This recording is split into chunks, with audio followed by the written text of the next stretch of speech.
break is here, the thick of vacation season, right? You might be headed out to Lake Erie beaches to soak up the sun. Over the years, we have talked a lot about the impact of algal blooms on the health of water. But what about sand?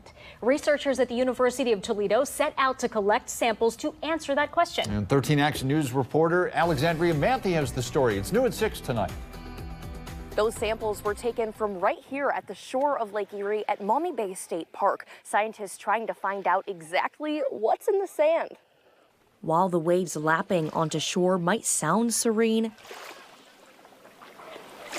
researchers with the University of Toledo found that those waves could be bringing toxins into the sand. We're focusing mostly on what we call foreshore sands, which are the sands closest to the water, because that's where the kids play mostly. They're building sand castles. Dr. Von Sigler and his teaching assistant, Garrett Moots, discussed a newly published study based on sampling from 2022. The test detected microcystin, a toxin produced by algal blooms present in the sand. In fact, they said the level of toxins in the sand was 7 times as great as what was in the water, though overall levels were still low. Today, they told me just because you might not see the algae in the water doesn't mean it's not still in the sand. And we learned that it will persist for about 21 days before rapidly degrading. Researchers say symptoms from exposure are rare for healthy individuals, but you could see a skin rash. Kids run around the beach and they scrape their knee and then they, come into contact with contaminated sand or water. Then there might be a concern. Don't avoid the beach. Go have fun.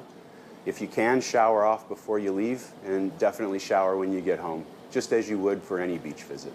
As of now, the sand is not being constantly monitored for toxins, so there's no way to know when levels are high. The biggest thing is just to follow the swim advisories. If it's in the water, it's definitely going to be in the sand. This team is pushing for more research and sand monitoring. The next step is kind of understanding, when and why is it out there? How does it get there? And so my next research is to really understand how prevailing winds and water currents transport the toxins. That additional testing will take place this summer, beginning tomorrow. Reporting in Oregon, I'm Alexandria Manthe, 13 Action News.